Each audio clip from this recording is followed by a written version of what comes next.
एक बार एक व्यक्ति गौतम बुद्ध के पास अपनी भावनाओं को नियंत्रित करने के बारे में सलाह लेने गया।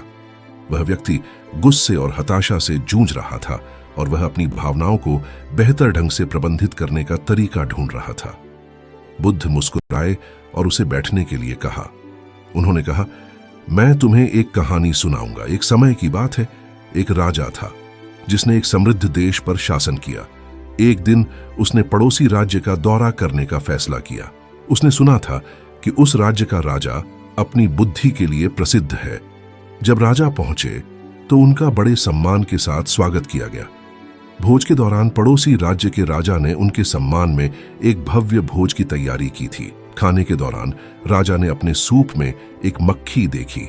उसका मन उदास हो गया। उसने अपने नौकर को दूसरा सूप लाने को कहा।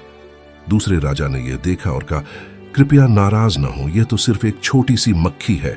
राजा ने कहा, मैं इसको सह नहीं सकता। एक छोटी सी मक्खी भी मेरे मन को अशांत कर सकती है। पड़ोसी राजा ने कहा, मुझे लगता है कि मक्खी ने नहीं बल्कि आपकी प्रतिक्रिया ने आपको परेशान किया है। आपके पास अपनी भावनाओं को नियंत्रित करने की शक्ति है, उन्हें आप पर नियंत्रण न करने दें। राजा को इन शब्दों में समझदारी का एहसास हुआ और वह उसी दिन से अपने राज्य में लौट आया।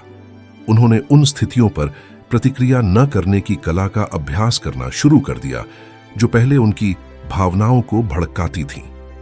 उन्होंने पाया कि वह चुनौतीपूर्ण परिस्थितियों में भी अपना संयम बनाए रखने में सक्षम थे और बेहतर निर्णय लेने में सक्षम थे। प्रतिक्रिया न करने की शक्ति हम सभी के लिए एक महत्वपूर्ण सबक है। हम अक्सर परिस्थितियों पर बिना सोचे समझे प्रतिक्रिया करते हैं और इसके नकारात्मक परिणाम हो सकते हैं। क्रोध और हताशा के साथ स्थितियों पर प्रतिक्रिया करने से दूसरों के साथ हमारे रिश्ते खराब हो सकते हैं और स्पष्ट निर्णय लेने की हमारी क्षमता में बाधा आ सकती है। हालांकि यह समझना महत्वपूर्ण है कि प्रतिक्रिया न करने का मतलब यह नहीं है कि हमें अपनी भावनाओं को दबा देना चाहिए। भावनाएं हमारे मानवीय अनुभव का एक स्वाभाविक हिस्सा हैं और आवेगपूर्ण प्रतिक्रिया करने के बजाय उन्हें स्वीकार करना महत्वपूर्ण है। हमें अपनी भावनाओं को संसाधित करने और उन्हें सोच समझकर विकसित करने के लिए समय निकालना चाहिए।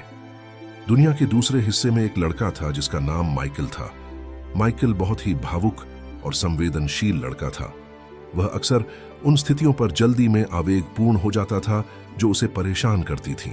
वह अपनी भावनाओं को कभी कभी नहीं नियंत्रित कर पाता था, लेकिन एक दिन उसने यह निश्चय किया कि उसे अपनी भावनाओं पर नियंत्रण करना सीखना है। उसने माइंडफुलनेस और ध्यान का अभ्यास करना शुरू किया और प्रतिक्रिया न करने की कला को भी सीखा। अब जब भी वह किसी तनावपूर्ण स्थिति में आता तो वह पहले धीरे सांस लेता और फिर विचारपूर्वक फैसला लेता। उसने यह अनुभव किया कि इससे उसकी जिंदगी में बहुत सुधार हुआ। उसके रिश्ते भी बेहतर हो गए और वह अब अपने भावों को बेहतर तरीके से व्यक्त कर पाता था।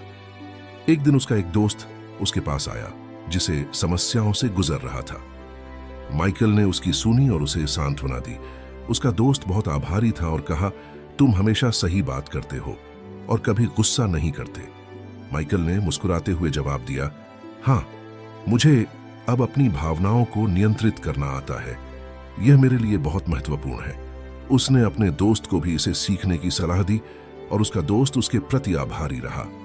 माइकल ने सचेतनता और प्रतिक्रिया न करने की शक्ति के बारे में अपना अनुभव साझा किया। उसने जीवन में अधिक शांति और संतोष पाया। राजा और माइकल की कहानी सिखाती है कि हमारे भावनाओं को कैसे नियंत्रित किया जा सकता है। हमारे जीवन में हमें कई बार ऐसी स्थितियों का सामना करना पड़ता है जिसमें हमें गुस्सा या अन्य भावनाओं का सामना करना पड़ता है, परंतु हमें सीखना चाहिए कि हम इन भावनाओं पर नियंत्रण कैसे करें और स्वयं को संयमित कैसे रखें। यह हमारे रिश्तों को मजबूत बनाने और अधिक सकारात्मक जीवन जीने में मदद कर सकता है। वहां एक और बात है जो हमें समझनी चाहिए, वह है कि हमारी सोच हमें बनाती है जैसे हम चाहते हैं। हम अपने विचारों को बदलकर अपने जीवन को बेहतर बना सकते हैं। इसलिए हमें सकारात्मक विचार को प्राथमिकता देनी चाहिए और उसी के अनुसार कार्रवाई करनी चाहिए। सोचिए, अगर हम प्रेम और समझदारी से रहते हैं तो हमारा जीवन कितना अधिक सुखद हो सकता है। हमें दूसरों के साथ भाग्यशाली बनाने के लिए सकारात्मकता और दया की आवश्यकता है। आखिरकार यहाँ पर एक बात ध्यान देने योग्य है कि हमें सभी को समझना चाहिए कि हमारे विचार हमें कैसे प्रभावित करते हैं और हम किस दिशा में अग्रसर हो रहे हैं। यह जीवन को संवारने और उसे बेहतर बनाने का सबसे अच्छा तरीका है। यह कहानी अगर आपको पसंद आई हो तो कृपया इसे लाइक करें, शेयर करें और हमारे चैनल को सब्सक्राइब करें। धन्यवाद।